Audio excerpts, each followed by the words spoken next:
Congolaises et Congolais, j'ai entendu vos lamentations sur mon silence depuis les simulacres d'élection de décembre 2023 et je vous remercie de toujours compter sur moi.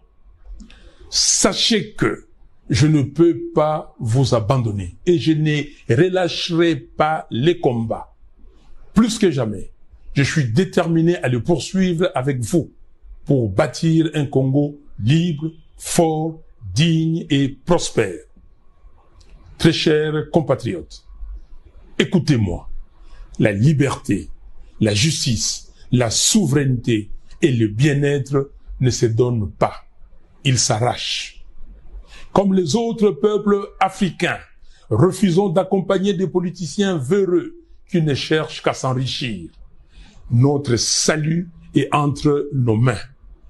Lèvons-nous comme un seul homme et barrons la route aux fossoyeurs du Congo.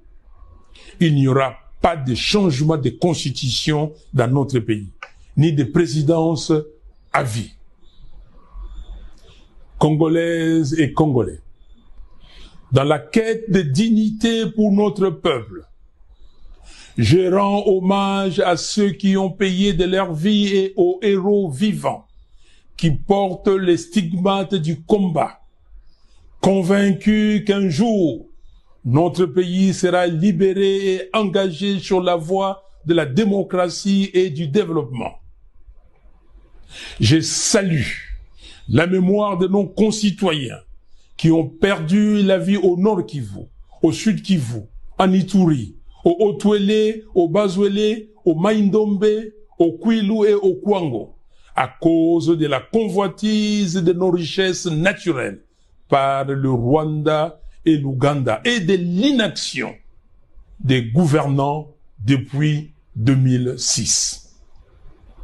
Je pense aussi aux 7 millions de nos compatriotes déplacés internes dans leur propre pays.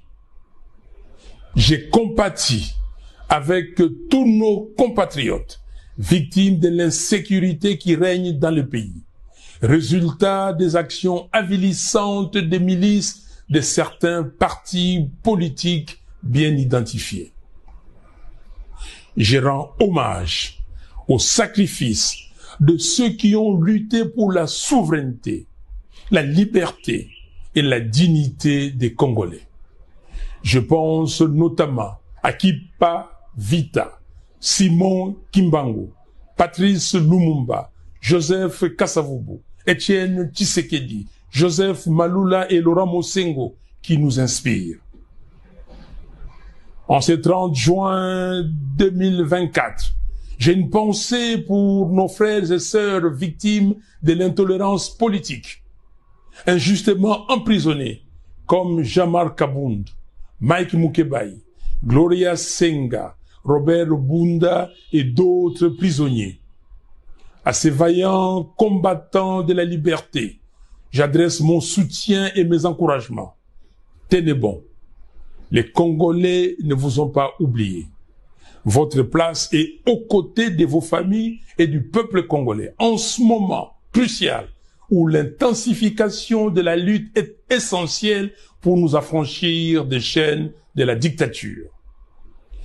Très chers compatriotes, en toute responsabilité, je demande à M. Félix Tshisekedi s'il a l'amour pour les Congolais et les Congos de se raviser et d'intérioriser les slogans de Tshisekedi. Le peuple d'abord. Le pays a besoin de la cohésion nationale. Nous devons nous réunir avec toutes les parties prenantes sous l'égide de nos pères spirituels afin de trouver des solutions adéquates pour défendre notre pays contre les agressions extérieures et également garantir des élections transparentes, impartiales et apaisées qui permettront au pays d'avoir des dirigeants légitimes. Il ne s'agit pas de partager le pouvoir, mais de sauver le pays de la balkanisation, de mettre fin aux crises politiques récurrentes et d'assurer le bien-être de notre peuple qui souffre. Au regard des défis géopolitiques et géostratégiques actuels du monde, nous devons donner au Congo-Kinshasa la place qui lui revient dans le concert des nations. C'est notre responsabilité collective. Vive la RDC et son vaillant peuple. Que Dieu vous bénisse. Je vous remercie.